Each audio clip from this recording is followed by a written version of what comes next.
Okay, well, I decided to just stop that video and start a new one because I noticed it was getting kind of long. So this is part two of my comparison of Tulsi and Bernie's foreign policy. I'm sorry for being so long with this, but there's a lot to talk about. I'll try to make the rest of it short and sweet. So Tulsi Gabbard came to Congress in January of 2013, having emphasized in her campaign foreign policy, the high human and financial cost of war. And not many people know this, but she also came out in favor of gay marriage as she was campaigning for Congress in uh, 2012. And that was, in fact, before or right about the same time, I guess, as Barack Obama finally did, having come into office in 2008, being opposed to gay marriage. Barack Obama, I mean. So anyway, Tulsi called for withdrawal of all troops from Afghanistan in a interview in November 2012. And then in September 2013, after an apparent chemical weapons attack that was blamed on the Syrian government, and I haven't looked in detail at the evidence regarding that, but there seems to be some dispute over whether the Syrian government was responsible for it or not. Perhaps they were. They did have chemical weapons at the time. Um, but in any case, Tulsi, I don't think it came up for a vote in the Senate, but in the House, Tulsi voted against a resolution authorizing military force in Syria and expressed opposition to U.S. involvement in Syria's civil war, saying that the U.S. should not be the, quote, world's policeman.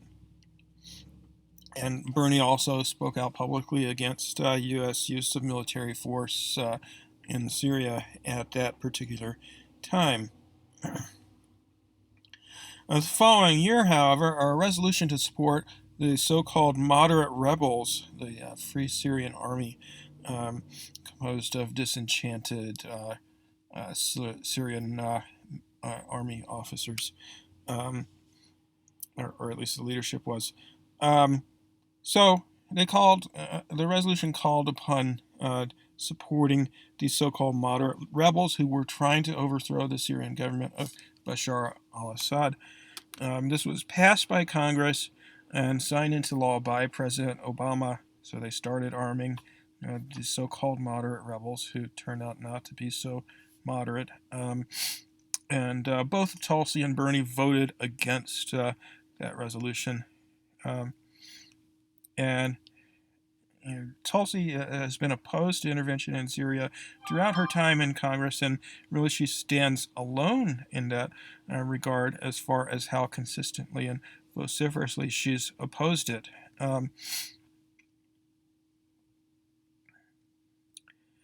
And as I was hinting at earlier, the so-called moderate rebels actually turned out to be linked with Islamic extremists, so ultimately there were no non-extremist or fundamentalist forces trying to overthrow the Syrian government. And, having looked at this a bit, I think that had the U.S. not intervened in Syria, even though you can attribute a fair bit of the deaths to the Syrian government in the civil war, and nonetheless, ultimately, the responsibility for the massive loss of life and suffering and economic destruction that has happened in Syria since 2011. Really, the blame for that lies at the feet of the United States government, other than people like Tulsi who've opposed it. So in 2017, Tulsi Gabbard and former U.S. Congressman Dennis Kucinich went on a fact-finding mission to Syria. And Tulsi's often been criticized for that trip because one of the people that she met with was Bashar al-Assad, the Prime Minister of Syria, or President, I forget which he's called, who's been accused of being a dictator, and certainly there's more than just accusation, but there's hard evidence that he's engaged in a lot of human rights violations. But anyway, it's been falsely claimed that Tulsi supported Bashar al-Assad, although she's called him out as a dictator on many occasions, or she's called him a dictator on many occasions, and called out human rights abuses by him. This is just one of the many smears that have been leveled against Tulsi by the political establishment in the United States, mainly Democrats more than Republicans. And that's really, it first took off back in 2016 when she resigned from the vice chairmanship of the DNC, Democratic National Committee, and you called out the fact that they were rigging the primaries in 2016, and also was one of the few members of Congress to support Bernie Sanders over Hillary Clinton in the 2016 presidential election, and she actually campaigned quite a bit for him then. And of course, the campaign to demonize Tulsi Gabbard really took off in January of last year, 2019, when she announced her candidacy for president. Let's see. So she and Dennis traveled around Syria for 3 weeks, meeting with all sorts of different groups of people, not just Bashar al-Assad, who they weren't even actually planning to meet with when they went there, but he heard about their trip and asked if they could meet with him, and so they agreed, which I don't think there's anything at all wrong with meeting with foreign leaders, regardless of who they are, and neither does Tulsi, obviously. So shortly after Tulsi returned from her trip, she introduced a Stop Arming Terrorists Act in Congress, calling on the U.S. to cease its direct and indirect funding of Muslim fundamentalist extremists in Syria. It only received a few co-sponsors. Rand Paul sponsored a bill modeled after it in the Senate, and that received no co-sponsors, so even Bernie Sanders did not support Tulsi's and Rand Paul's Stop Arming Terrorists Act.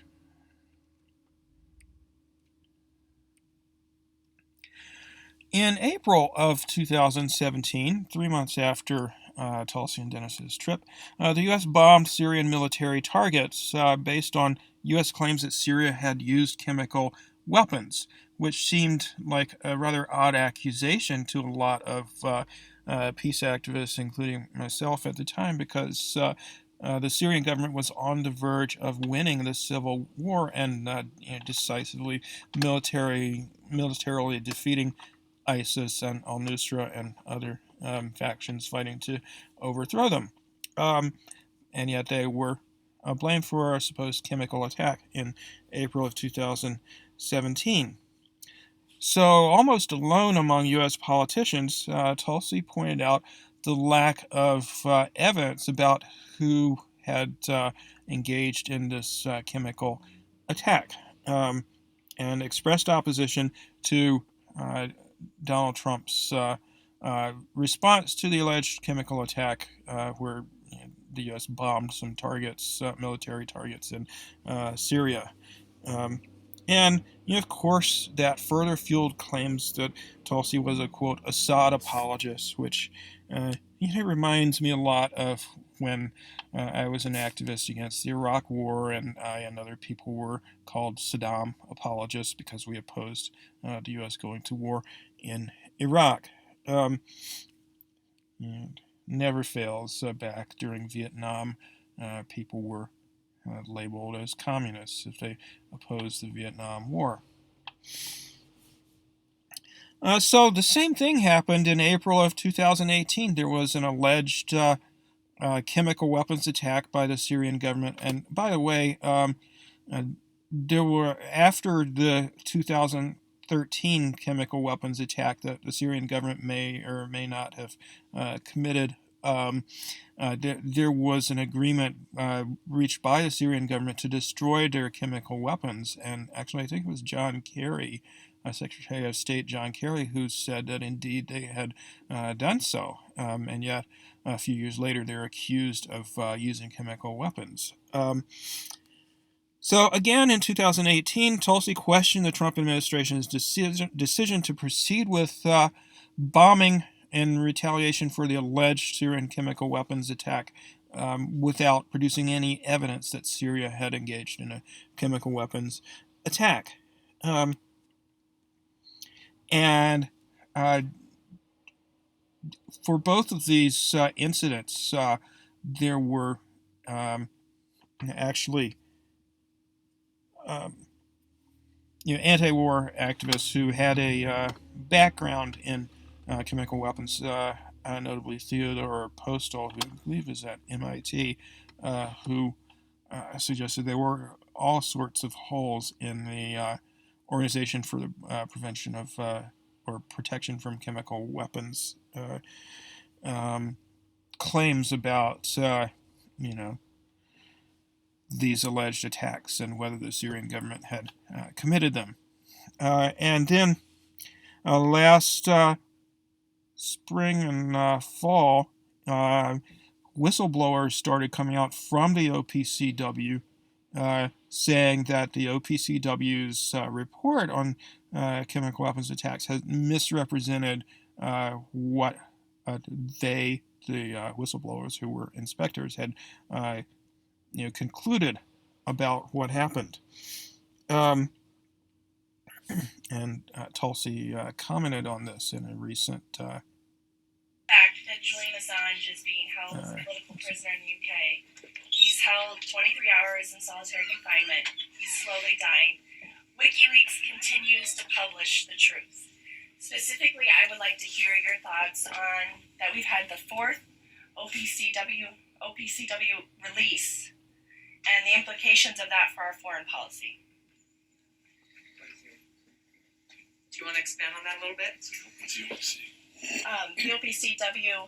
I can. It's the Organization for the Prohibition of Chemical Weapons, an organization within the United Nations that specifically has the mission of going and inspecting and seeing what's happening with chemical weapons and chemical weapons attacks in different parts of the world. And what was your name again? Sorry? Christy Dodd. Christy. So what Christy's referring to is there were two cases of a chemical weapons attack within Syria that the UN confirmed that their investigators said was a chemical weapons attack, and that our government and the Trump administration took military action once again without congressional authorization supposedly on the basis of this report. But what Christie's referring to is that there's four now. There's four, yeah. There have been 4 reports leaked by whistleblowers within this organization who were the investigators saying that the information that they gathered was washed and kept out of that final report that the OPCW put out, meaning that final report not only did not reflect the truth of what they found on the ground, it actually reflected the opposite of what they found on the ground. And so I think what this highlights to me more than anything else is it's such a stark reminder of what we remember about Iraq. When we were told that there are these reports, there's weapons of mass destruction, this is the reason why we need to go in and overthrow Saddam Hussein and go to war and all of these things, and the rest of the story, we all know exactly what happened. But this is the situation, and another reminder of how careful we must be before taking military action to actually make sure that you have the evidence to consider that it is true before you decide what course of action should be taken. This is something that I'm very interested now with the situation in Iran, that the administration is citing plans and intelligence and other things, but have been very, holding their cards close to their chest about exactly what that is. I'm looking forward to, I hope, a congressional briefing of some sort, where at least Congress can be brought into these intelligence briefings that they are citing.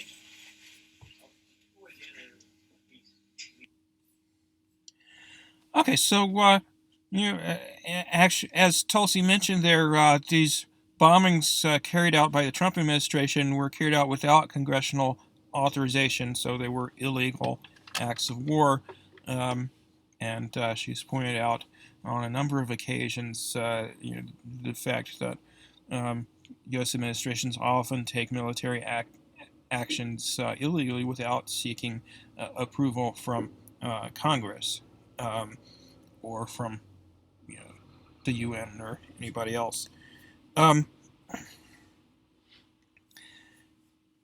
Earlier this last year, mid 2019, Tulsi introduced a resolution calling for the withdrawal of troops from Syria, and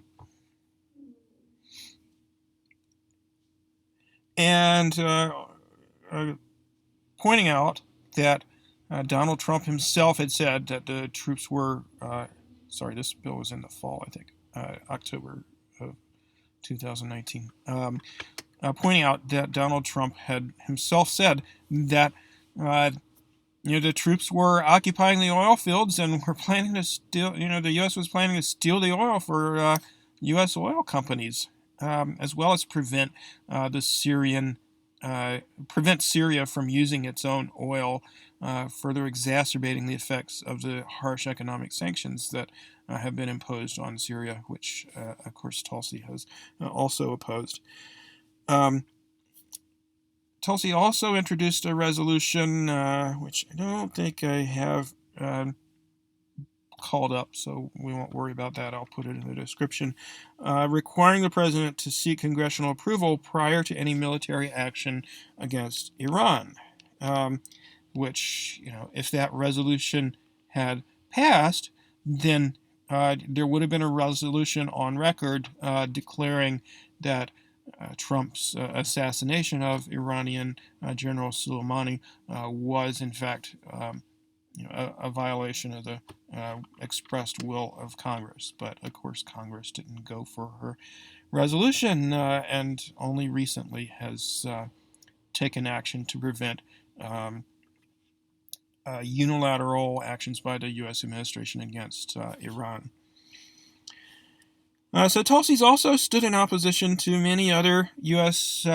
interventions, as we've discussed, both those that took place prior to her coming to Congress and those that have taken place during her tenure in Congress. I already mentioned her opposing the U.S.-backed coup in Bolivia and the attempted coup in Venezuela. And she's also certainly, there's Venezuela, Bolivia. She called the killing of General Soleimani an act of war and illegal and so forth, and said we need to get it out of Iraq and Syria now. This is the only way we're going to be to prevent ourselves from being dragged into this quagmire deeper and deeper into a war with Iran. Likewise, Tulsi's been skeptical of the Russiagate narrative, just the total obsession with Russia and kind of downplaying the actions of other countries. And I've got a video of a speech that she gave about that on the floor of Congress, which, in the interest of time, I'm not going to play it here, but I'll put a link to it in the video. There's really not a single regime change effort, whether overt like Syria or covert like Bolivia, that she has backed as a member of Congress. Stark contrast to Bernie there.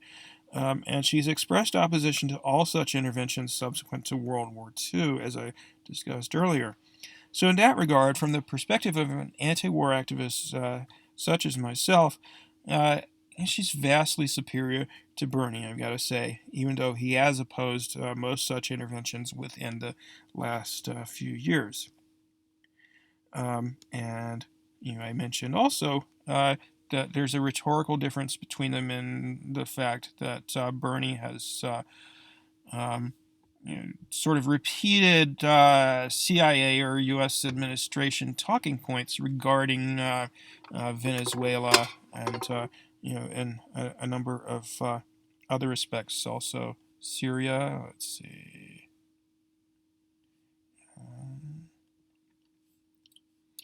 And Russia. So he talks about Russian aggression in Crimea, while meanwhile the U.S. backed a coup in Ukraine. He doesn't mention that, and has troops stationed literally all around Russia's borders, military bases everywhere, military exercises right next to the Russian border. Military actions against Russian allies like Syria and Venezuela, and recently Iran. But Russia's the aggressor, according to Bernie. So Russia's aggressive actions in the Crimea and Ukraine have brought about a situation where President Obama and NATO, correctly, I believe, are saying we're going to beef up our troop level in that part of the world to tell Putin that his aggressiveness is not going to go unmatched. We have to work with NATO to protect Eastern Europe against any kind of Russian aggression. This was back in 2016 in a Democratic debate with Hillary Clinton. So he's echoing the sort of neo-McCarthyist talking points there about Russian aggression. And meanwhile, it's the U.S., not Russia, that has 800 or so military bases all around the world and is constantly overthrowing governments. And Russia, of course, has its own interests and pursues them, but it certainly has not been as militaristic or aggressive in its foreign policy as the United States has been. And Bernie has definitely been pushing Russiagate, unlike Tulsi. I'm introducing a resolution at 11:20 a.m. on the Senate floor to demand that the President of the United States represent the interests of the American people and not Russia. This absurd neo-McCarthyist rhetoric when, under the Trump administration, the U.S. has, I'll put a link in the description, but the U.S. has done all kinds of things that are contrary to what Vladimir Putin and the Russian government and certainly the Russian people want, pulling out of the nuclear treaties, abrogating the treaty with Iran about their nuclear power program, all these military interventions against Russian allies, and the list goes on and on and on. Sanctions against Russia, etc. Did Russia act independently in support of Trump, or did the Trump campaign actively collude with them in attempting to win the election? That was back in May 10th, 2017. So just ridiculous Russiagate claims, which even Republican Mueller, through his investigation, concluded were false, at least as far as Trump colluding with Russia in attempting to win the election. He disagree with the Mueller report's conclusions about whether Russia was actually trying to influence the U.S. election, but that's a subject for another video. What the Russians did in the 2016 election cycle deserves unconditional condemnation. That includes all their conduct, whether it was active support of any candidate or active opposition to any candidate. As someone who campaigned hard for Hillary Clinton from one end of this country to another, it is an outrage that she had to run against not only Donald Trump, but also the Russian government. Give me a fucking break, Bernie. Get out of here with that shit. Tulsi has not done that sort of neo-McCarthyist Russia bashing, xenophobic as well, Russia bashing. Who knows? Does he really believe this, or is he just trying to get in good graces of the Democratic Party establishment? It's who knows? But whatever the reason, it's pretty destructive to be reinforcing imperialist ideology like that, and that's one big reason why I don't support Bernie in the primary, even though I hope he you know beats Biden and Buttigieg and Warren and so forth, because it doesn't look like, unfortunately, Tulsi's going to be able to unless she really pulls off something spectacular in New Hampshire. But in any case, that's one reason I support Tulsi over Bernie.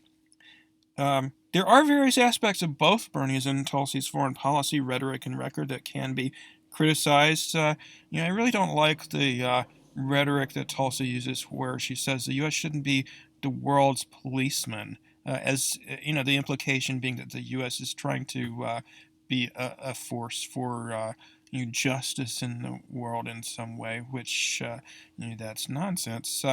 If we were going to come up with a term to describe the U.S. conduct abroad, I think the world's gangster, the biggest bully on the block, would be more appropriate. And so, the U.S. assassinates foreign leaders, it has for a long time, intervenes at the drop of a hat, unilaterally, illegally, all over the world. So, anyway. Another criticism you can make of both Tulsi and Bernie is that both of them have, at times, cast votes for the bloated military budget of the United States, which is by far the largest in the world, several times the size of second-place China's military budget. What you hear Tulsi talking about recently, that we need to, and Bernie has to his credit, that we need to make big cuts in the military budget to fund domestic needs. She wasn't saying that when she first came into Congress, really, even though she expressed opposition to U.S. military interventions. She, in fact, voted for a number of military budgets in her first few years. But the last 4 years, both Bernie and Tulsi have opposed the colossal, ridiculous U.S. military budgets. The most recent one, $738 billion. Tulsi and Bernie have voted against these military budgets, although I guess Bernie was out campaigning for the most recent one, but he did oppose it. So the last 4 years, opposition to the military budget from both of them. To their credit. Finally, neither one of these candidates is the best on the Israel-Palestine issue. Both have voted fairly consistently for aid to Israel. Both have also condemned the boycott, divestment, and sanctions movement as counterproductive. Bernie went farther than that, unfortunately. He even suggested, as I think I mentioned earlier, that it was anti-Semitic, which is absurd. And both of them, in my view, rather naively, have expressed support for a two-state solution to the Israeli-Palestine situation, a Jewish-dominated state of Israel and an Arab Muslim-dominated state. And in doing so, they're really, I think they both vastly underestimate the extent to which Israel dominates Palestine. It's exploiting the Palestinian people and their land and resources for their own purposes, and you have one of the largest militaries in the world, whereas Palestine has no military, and they're not going to just come to the negotiating table and say, okay, we'll make a fair deal with you. They don't want to do that,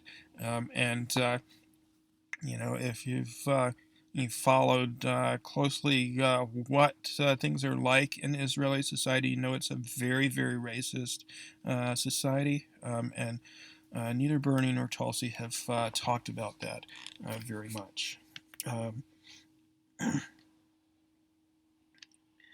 And I already mentioned Bernie voted for the Senate resolution expressing approval of Israel's bombing of Gaza in 2014.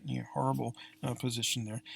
On the positive side, though, in recent years, both Bernie and Tulsi have been very critical of Israeli violations of human rights and have made clear that the Israeli occupation and settlements in the West Bank are illegal, as is the Declaration of Jerusalem as Israel's capital, and have called for an end to the Israeli occupation of Palestine. So, mixed record there on both their parts, but better in the last few years. So, in short, neither candidate is perfect. However, overall, I give a big edge to Tulsi on foreign policy, and that's the primary reason that I intend to vote for her in my state's primary. So that's all for part 2 of this episode of The Bitter Pill on Bernie and Tulsi's foreign policy. Please let me know what you think in the comments, and like and subscribe to this channel, and chip in on Patreon if you like what you've seen. Every dollar or every little bit helps in my effort to grow this podcast and be able to do this more often. So next time, I'm going to kind of wrap up this series on Bernie versus Tulsi. I'm going to talk about civil liberties and assorted odds and ends as far as policy stands, and character issues with good and bad points about character, and draw an overall conclusion, which I've already said. I prefer Tulsi as far as foreign policy goes by a long shot, and for other reasons as well. Okay, that's all for now. I'll see you next time.